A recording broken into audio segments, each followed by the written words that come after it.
Rajesh Tope is joining us, Maharashtra's health minister now. That how do we mortality rate, because if patients are not rushing to hospitals, if hospitals are not overloaded, oxygen, remdesivir, those are the heartbreaking scenes. Sanket. Yes, Mr. Tope, thank you very much for joining us on this Solutions Summit. मैं आपसे एक सवाल ये पूछना चाहता हूँ कि जिस तरीके से महाराष्ट्र और केरल, ये दो ऐसे राज्य हैं तोपे जी, जिसमें हमने देखा कि मामले बहुत तेजी से बढ़े हैं और लगातार यहीं से शुरुआत हुई है और उसके बाद हमने देखा है कि वो देश भर में और राज्यों में फैले हैं। महाराष्ट्र ने पहली जो लहर थी वो देखी, अब दूसरी लहर भी, अब लगभग ये अनुमान लगाया जा रहा है कि और 10-15 दिन में महाराष्ट्र के मामले धीरे धीरे अपनी पीक की ओर जा रहे हैं। क्या सीख है आपकी और आपको क्या लगता है कि क्या सुझाव दिए जा सकते हैं बाकी राज्यों को, क्योंकि यहीं से शुरू होता है। एक्सक्यूज मी, मुझे थोड़ा सुनाई नहीं दिया, लास्ट क्वेश्चन सुनाई नहीं दिया जी। तोपे जी, वेव इतना, हाँ, मेरी आवाज आई?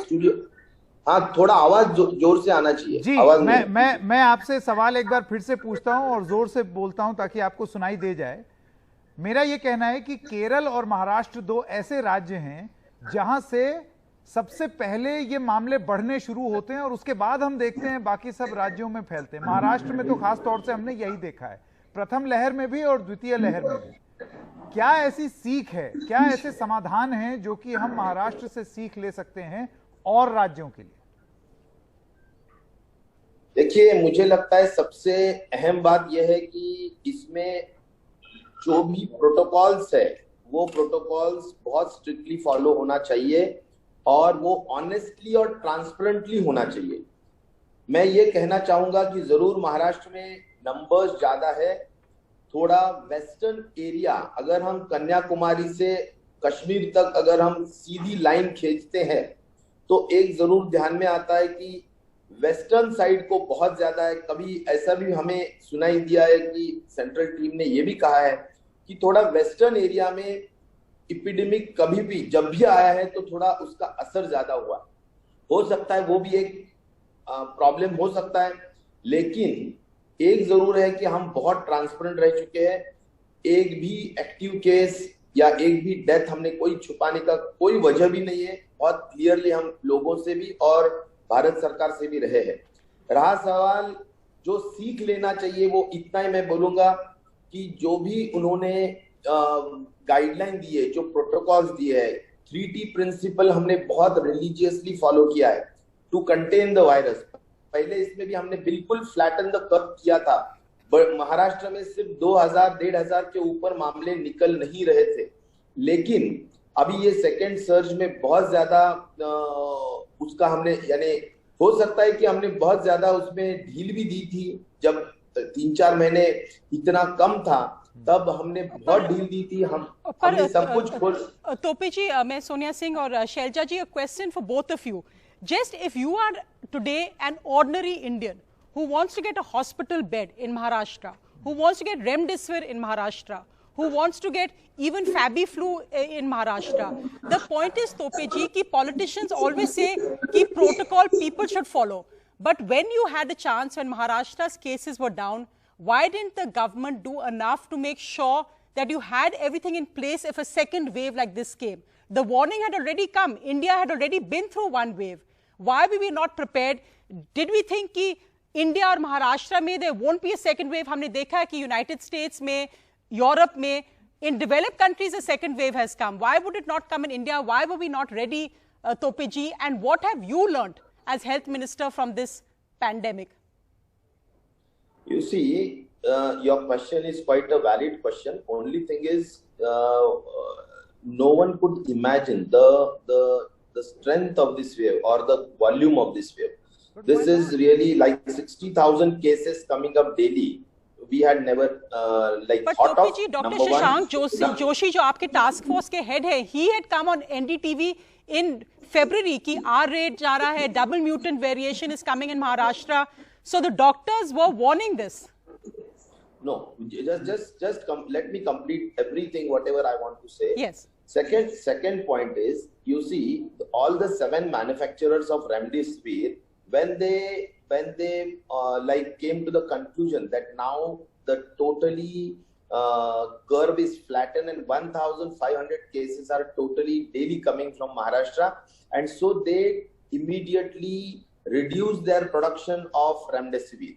And that it is because they reduce their production, and if we want to increase the production, then again they have to have the second batch, which takes at least 21 days. There is no shortage of time in that. There is no shortcut in that, and that is the reason why we are not able to get enough remdesivir injections in time. That is one point. Secondly, we had whatever is the capacity, because it is not that an oxygen plant can be built up in a overnight.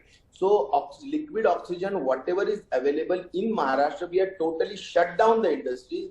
We had given 100% of our oxygen, 1,500 metric tons, to the medicine purpose only. And so in oxygen, what else we can do? We are now shifting to oxygen generator plants. We are shifting to oxygen concentrator plant equipments. So we are doing our level best in oxygen as well as in remdesivir. Even the beds, there were only some 100,000 sub beds in Maharashtra in the first surge, but now we are having at least 5 lakhs of beds available in Maharashtra.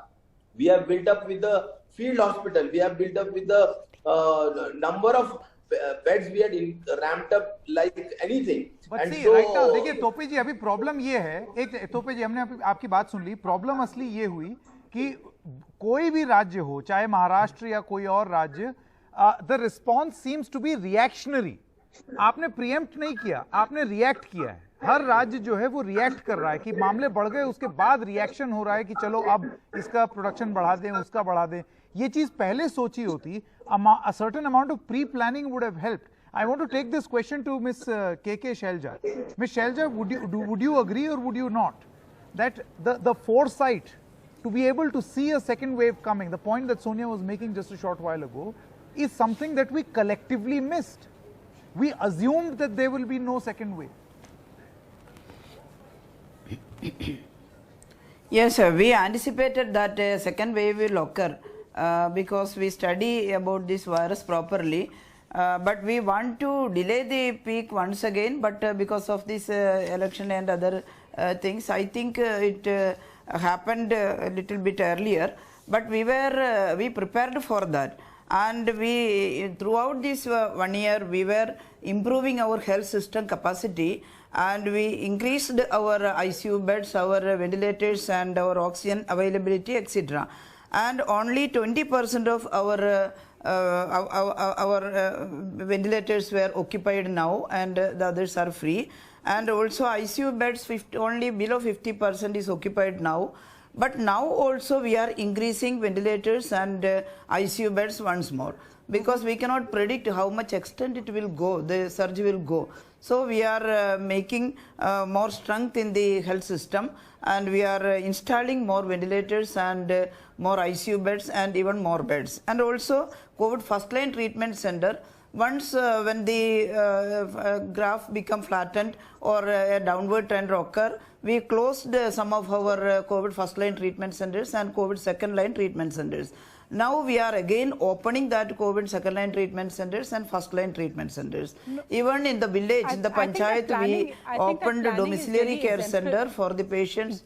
Yes, ma'am. In fact, I think that planning is really exemplary, and Kerala has the advantage of having had focus on health infrastructure for the last decade. So unlike other states like UP and Bihar, we don't see the same problems. But even for Kerala, ma'am, and I wanted to ask you that at one time Kerala was amongst the highest cases going up, even though mortality rate was low.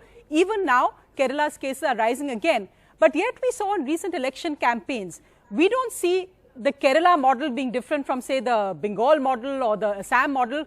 Politicians are out campaigning as if COVID doesn't exist. What is the message you're sending out to the ordinary citizen of India? The Chief Minister is recovering from COVID. We're very happy to hear that. Leaders of opposition like Mr. Oommen Chandy, all senior citizens are all getting COVID.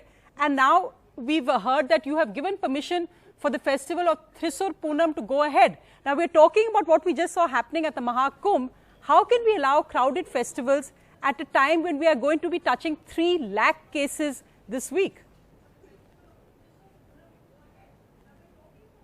Yes, we are again going to stringent activities, but because of the lifting of the lockdown and easing, we cannot take so much extent of stringent activities, and we have to protect livelihood also, not only lives.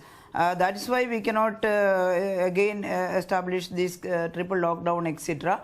But we are again going to campaign like back to basics, that back to basics of the principles of break the chain, etc., and reverse quarantine, etc. We are now implementing with the help of the local self-government. Again, we are implementing strict quarantine and this kind of stringent activities. And most of the 85% of people are wearing masks. You can see that. But go ahead, surely even leaders are getting the. Why let Thrissur Poonam go ahead at this point? Surely the life is more important than sentiment or festivals. Yes. No, we give permission to Thrissur Puram when there is a downward trend in the virus of the virus. But again, the second wave occurred here. At that time, we are insisting that no one can come to Thrissur Puram without a COVID negative certificate and also vaccination certificate. And we are again giving restrictions to Thrissur Puram. And the other ritual activities, we cannot stop it fully because it started earlier. But we are insisting the stringent measures to stop large crowd for the Thrissur Puram. And we are giving awareness to the people of that. And one thing is positive here, that even if the graph is higher this time, again the mortality rate didn't increase, that is 0.4%. We are now sticking on to save the lives of the people, to have no increase in the mortality rate, and that is why we are training and we are giving refresh course for the health community, all the officers and even field staff, to reduce the mortality. Absolutely. I am enthusiastic that we can two more health ministers, keep the mortality rate below 5%. Correct. Yes. Yes. And we have two more health ministers now. In fact, one more health minister, and we also have Rajya Sabha MP of the Trinamool Congress, Mr. Derek O'Brien, and the Health Minister of Rajasthan, Mr. Raghu Sharma, is also with us. Thank you very much. It is very important to know and talk solutions. Raghu जी, मैं सबसे पहले आपके पास आना चाहता हूँ. राजस्थान का क्या तजुर्बा रहा है? आपने देखा है कि मामले वहाँ पर भी बढ़े हैं, तेजी से बढ़े हैं. ये वो राज्य है जिसने भीलवाड़ा मॉडल दिया था और उसकी बड़ी बात हुई थी, उसकी बड़ी बड़ाई भी हुई थी, लेकिन उसके बाद फिर मामले लगातार बढ़ते रहे. तो मैं आपसे जानना चाहता हूं कि कहां चूक हुई और कैसे स्थिति ठीक होगी. संकेत जी, 1 अप्रैल तक तो हमारे कंट्रोल में था सारी चीजें. यहाँ पे करीब 2000 पॉजिटिव केसेस पहले अप्रैल को थे, लेकिन उसके बाद ये लगातार बढ़ते जा रहे हैं. कल पॉजिटिव केसेस का आंकड़ा 9000 के करीब पहुंचा और आज की लेटेस्ट रिपोर्ट ये है कि 10,500 केसेस हमारे पॉजिटिव आज अकेले एक दिन में आए. हमारी मृत्यु दर भी निरंतर बढ़ती जा रही. हमारे पिछली बार जब पीक था तो 20 मैक्सिमम डेथ हुई थी एक दिन में. अब हमारी डेथ 42 है आज एक दिन के अंदर. हमारे यहाँ ऑक्सीजन जनरेशन के प्लांट्स हमने लगाए, सारे डिस्ट्रिक्ट हॉस्पिटल्स में लगाए. रेमडेसिविर और टोसिलिजुमेब, ये जो इंजेक्शंस थे, ये हम फ्री ऑफ कॉस्ट दे रहे हैं, लेकिन अभी इनकी शॉर्टेज हो रही है. 3 कंपनियां, माइलेन, सिप्ला और कैडिला, इनसे हमारा रेट कॉन्ट्रैक्ट था, लेकिन अब वो देने में आनाकानी कर रही है. हमारे जो ऑक्सीजन की खपत है वो भी बढ़ती जा रही है, क्योंकि जब एक्टिव केसेस लगभग 65,000 से 70,000 के करीब एक्टिव केसेस हो गए राज्य में और ज्यादातर लोगों को ऑक्सीजन सपोर्ट की जरूरत पड़ रही है. ऐसी परिस्थिति में जो हमारे आयोनेक्स जो भिवाड़ी में था, वहां से हम ऑक्सीजन की, लिक्विड ऑक्सीजन की सप्लाई लेते थे. हमने लिक्विड ऑक्सीजन के प्लांट भी 6 जगह लगाए हैं, लेकिन अब भारत सरकार ने पूरे कंट्री का मैनेजमेंट ऑक्सीजन का अपने हाथ में ले लिया और उन्होंने जिस ढंग से ऑक्सीजन का डिस्ट्रीब्यूशन किया है और जो चार्ट बना के दिया है, अभी कैबिनेट की मीटिंग से ही मैं आ रहा हूं, हम लोगों ने मंथन किया पूरा. ऑक्सीजन की हमारी जरूरत ज्यादा है और हमें ऑक्सीजन की जो कैप उन्होंने लगाई है वो पर्याप्त नहीं है.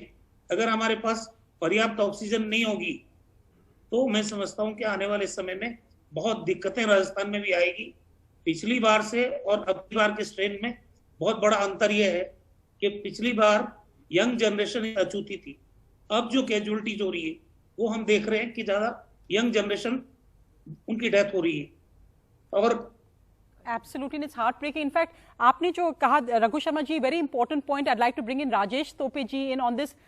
It's actually, when we are watching this, Tope ji, it is so sad to see that some states are saying, pehle it was about the number of vaccines that were being given, that Gujarat was getting the same number as Maharashtra. Now it's about oxygen. Now it's about remdesivir. There seems to be so much politics. Even at a time like this, yesterday, Uddhav Thackeray ji said that he called the Prime Minister and he was busy campaigning in Bengal.